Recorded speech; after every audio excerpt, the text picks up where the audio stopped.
Dr. Babasaheb Ambedkar Open University.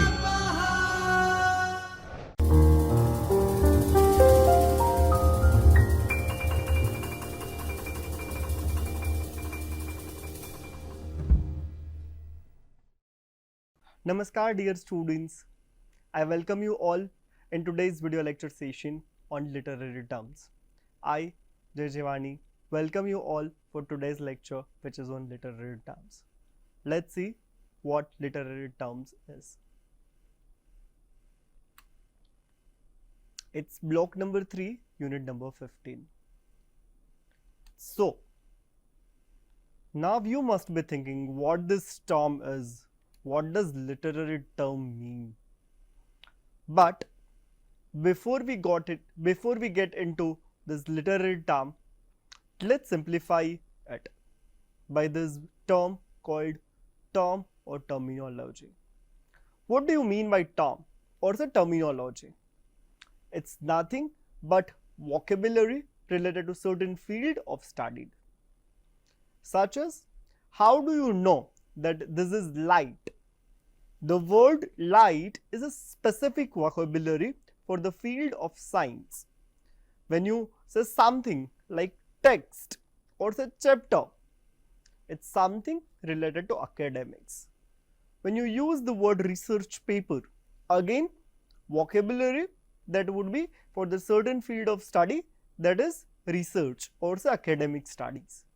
So term is nothing but a vocabulary related to certain field of studies. Now, I am sure all of you are familiar with the word term. Now, likewise, there is this word called literary term. What is literary term? Again, vocabulary or say the technique, style and formatting used by literary writers to highlight, elaborate or strengthen compositions. Suppose often you would be hearing the very first sentence that I have written here, the film does not have any plot. What do you mean by plot? You often say that this film does not have any plot. What do you mean by this plot? Isn't it a technique or a style that would be used by a director? You say, I did not like his character. What do you mean by this particular term character? What is it?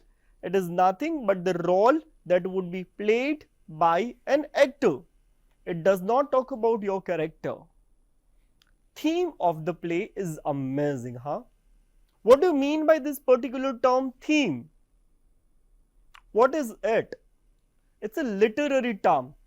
It's a style or a technique that is used by a literary writer or an author who is writing a particular text. So this kind of specific vocabulary, be it a technique, be it a style or be it a format that would be used by literary writers, that would be called literary terms. Let's learn something related to literary terms in depth. Basically, the discipline of literature have its specific vocabulary or the specific meanings to talk in the context of literature. Let's see. Do you see this very first picture? Comedy. What comes in your mind when you say comedy? I am sure you must be thinking of the comedy, something that makes you laugh. But when you are talking in the context of literature, comedy is not about laughing. What it is about? It is the play which has an happy ending, a play which has a happy ending. So, comedy here does not mean to laugh, a text that makes you laugh. What it is? A play that has a happy ending. Even though throughout the play, you do not laugh for a single time and still it would be called a comedy in the context of literature. The comedy word over here, it's a specific style, a specific technique that is used by literary writers. So, you would call comedy in the context of literature when a play or a novel has a happy ending. Let's see the second one, character. I'm not talking about your character. We often say in general life that his character is not good. He is of low character. The character here means the role that is given to a role that is given to a particular actor or actress.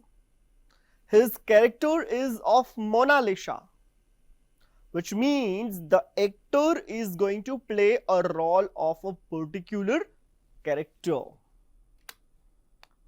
Feminism. I'm sure when you think about feminism, the thing that comes in your mind is equality for women. But here it's not about equality where men and women are considered as equal only. There are various phases of feminism which literature talks about. First wave of feminism, second wave of feminism, third wave of feminism.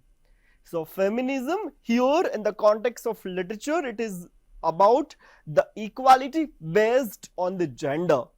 How a man should be treated, how a woman should be treated based on their genders. Of course, it's not about superiority and inferiority. Many a times feminist somebody talking is about, you always think that it is always about the equality for women. No, it's equality for all the genders, all the sexualities. When you are talking about gay rights, when you are talking about queer rights, when you are talking about Dalit rights, maybe it would be a part of the feminism. Let's see literature. What do you mean by literature? It's a specific literary term that would be used. Can you consider film studies, the story of a film, a literature? Can you consider oral literature as a part of literature? So, we have a particular term literature which would be used in a specific context. When you say romantic literature, which has nothing to do about love, it's more about love for nature, not the romantic love that you think about. When two literates meet, when two academicians of literature, especially English literature, meet, and when they talk about romantic literature, it would not at all about the one you think of, the love, romance, not at all. It's love for nature that we talk about. It's a particular vocab, particular technique, particular style we talk about. So basically, what is literary term?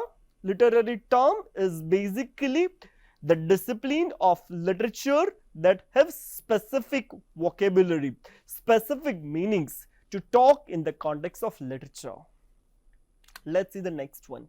So while throughout the lecture we would be discussing some literary terms which would have three parts.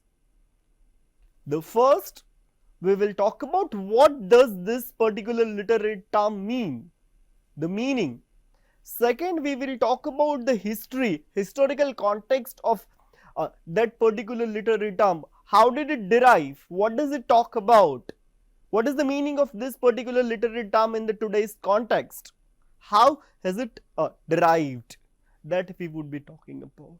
And at the end, I'll give you some examples that are used in literature where this particular literary terms are used. Let's switch to our literary terms that we are going to discuss. Our first literary term is aestheticism. What does it mean? The doctrine. Doctrine means when you have a view, when you have a belief about something, when you have a set of beliefs. So the doctrine that regards beauty as an end or final destination in itself.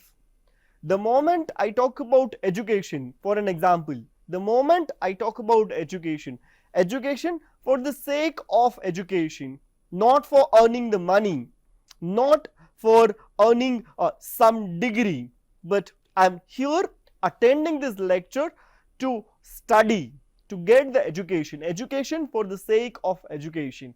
Likewise, here a set of beliefs that regards beauty as an end or final destination itself. Beauty does not have any other purpose.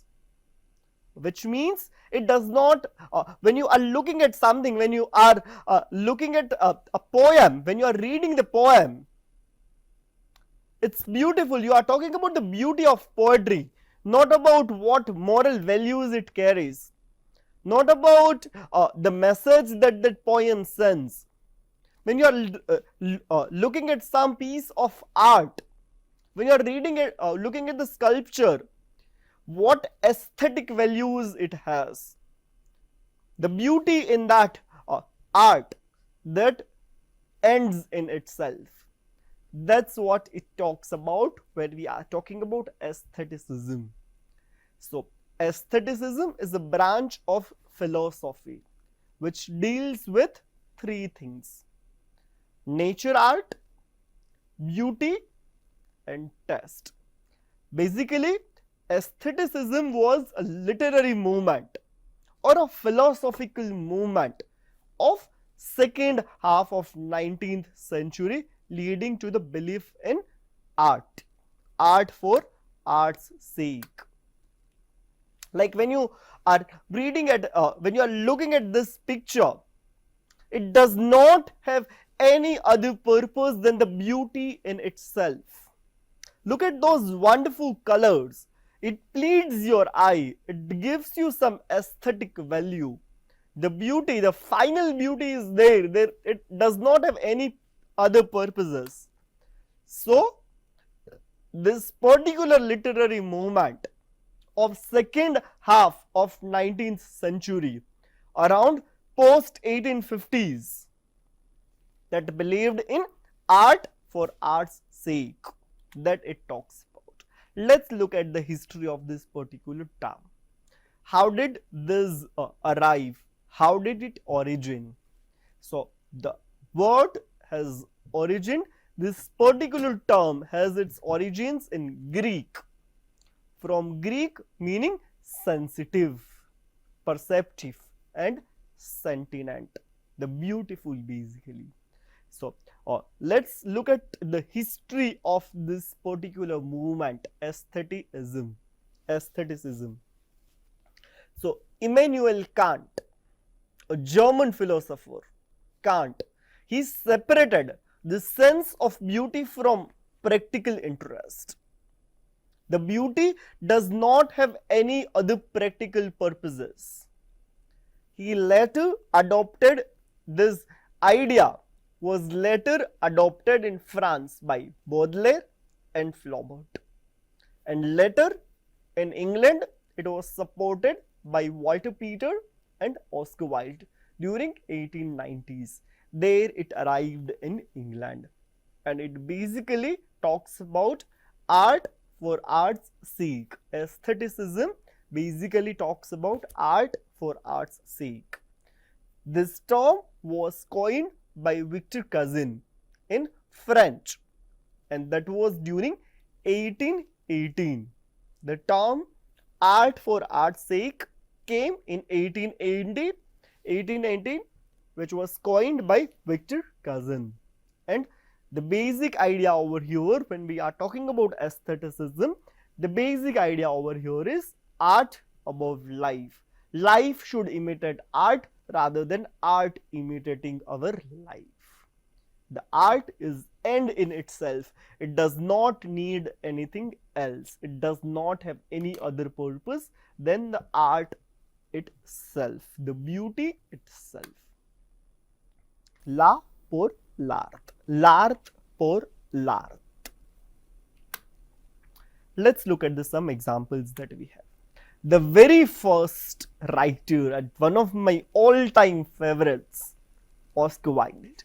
He wrote The Importance of Being Honest, which is a very good example of aestheticism. The writer has wrote various number of works which are examples of aestheticism, and the second one we have is Walter Pater and his work Marius the Epicurean.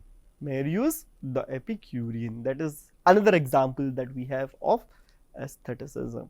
I am sure the very first term that we are learning, aestheticism, is clear to you now. Let's move to the next literary term, Apocalyptic. What does the word apocalyptic mean? It's a writing that aims to reveal the future history of the end. How would the world end in our future?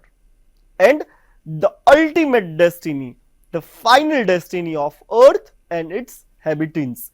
Basically, what is apocalyptic writing? The one which shows you the future history. What is the future of humans?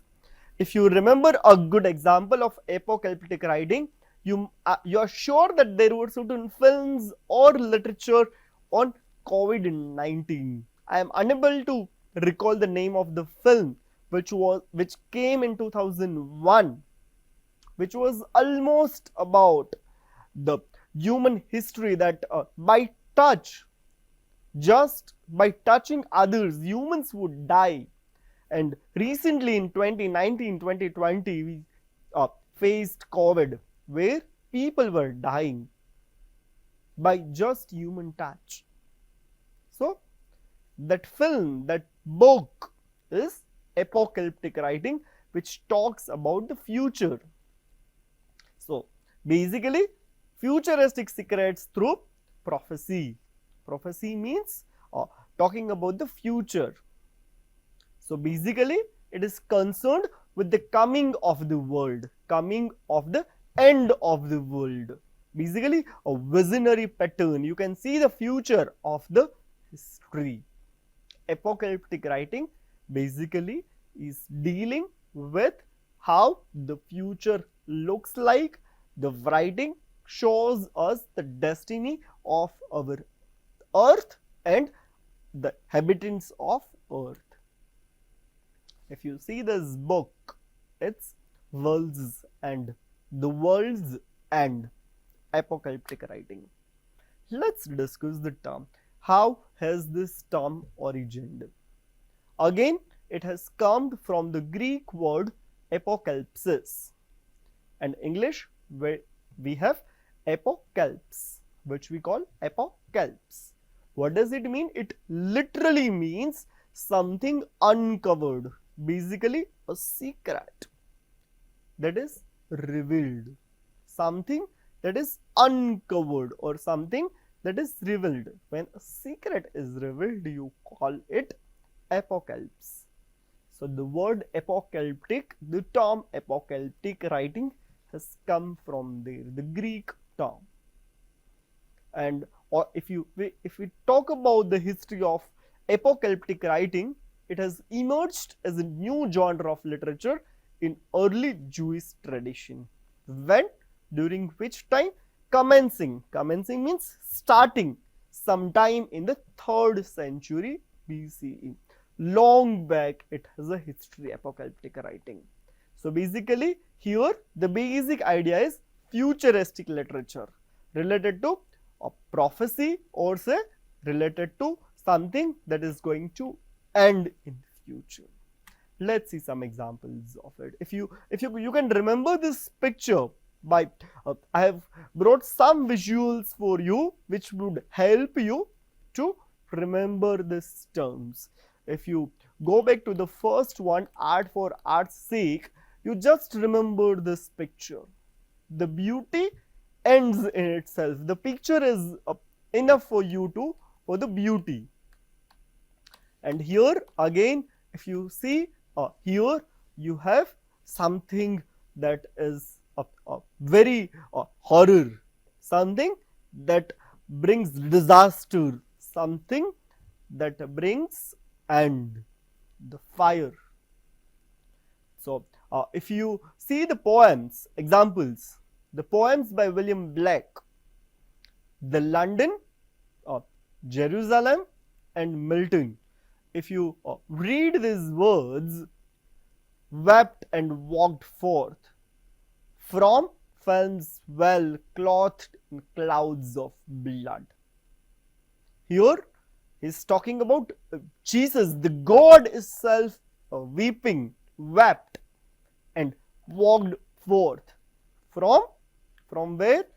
From Falman's veil clothed in clouds of blood. a quote from Milton. And what kind of writing this poem Milton by William Blake is? It's an apocalyptic writing. Let's see the next one. Second Coming. I'm sure each one of you would have read it. The Second Coming, poem by W.B. Yeats, William Butler Yeats. He talks about coming of new destructive God, the powerful impact the poem has. Here it's written, you can read the quote or the few lines of the poem over here, and it's another amazing example of apocalyptic writing. If you see the third one, The Last Man by Mary Shelley. These two were poems. This is a dystopian novel. Utopian means where there is a hope. Dystopian is where everything is destructed in future. Dystopian you might call. A kind of a novel. The Last Man, the title itself is self-explanatory to call it apocalyptic writing. Here the Mary Shelley has talked about everybody is infected by the plague and they are dying, and the last man is left over here. An amazing novel to be read. So these are the examples of apocalyptic writing. Our third term, agnosticism. Let's look at the meaning of this term. So basically it denotes the view that the truth values of certain claims, especially metaphysical and religion claims such as does God exist? What does it do? It denotes the view that the truth values of certain claims, especially metaphysical and religious claims such as does God exist?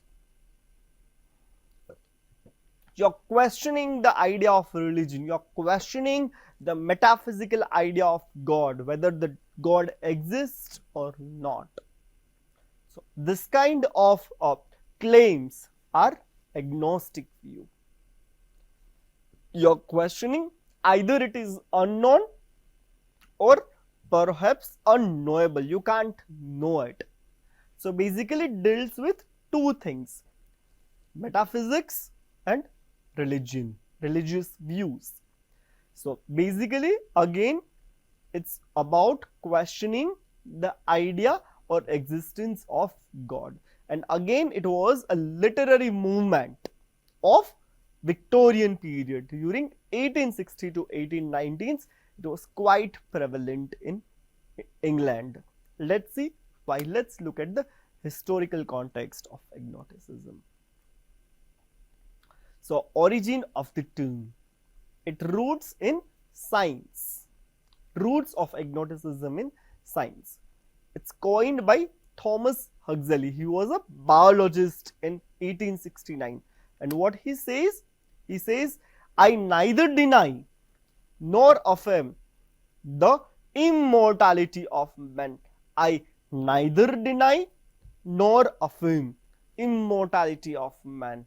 I see no reason for believing in it, but on the other hand I have no means of disapproving it. Huxley says that neither am I denying nor I am affirming the immortality of man. So you are questioning whether it exists or not. When you are not denying, you are not accepting, you are questioning the both. It's being agnostic. There are three terms that you can remember. One is theist, the one who believes in God. Second is atheist, the one who does not believe in God. They say that God does not exist. And there would be someone like me, who would always question. So if I am questioning that does God really exist, so I would be called agnostic person. origin of the movement. So it was encouraged by Darwin. I'm sure all of you know scientific theory that was given by Charles Darwin, theory of evolution. And there again, because Darwin gave the theory of evolution during Victorian period, the idea of question, the idea of religion, the question of religion came. It questioned the Christianity. And again, Huxley, who coined this term, who worked on agnosticism. So it became prevalent, it became popular between 1850 to 1914 because of the scientific thought of the time. Let's look at the examples of agnosticism. Victorian British writers such as Herbert Spencer, Thomas Henry Huxley, which we just talked about, Leslie Stephen, Johnny Tyndall, disillusions movement with Orthodox Christianity. There was a disillusionment with Orthodox Christianity, an opposition to the dominance of British science and education by Anglican establishment. So belief in the theory of evolution and in the importance of science more broadly, and that's why Christianity was questioned. The Orthodox Christianity was questioned. Aspiration to replace dogmatism, superstition with a free thinking, scientific and ethical relation. An anti-theological and secularist movement. It is certainly not anti-religious. It's just a questioning the theology. It's not anti-religious. It's those people were moralistic people who had a deep sense of the spirituality, especially it was evoked by wonders of the natural world. So the book by Herbert Spencer, The First Principles, that can be an example of it. Half a Words with Modern Science, that is another example of agnosticism. We would stop over here. In the next lecture, we would continue with this literary terms. I thank you all for joining this session. Thank you all.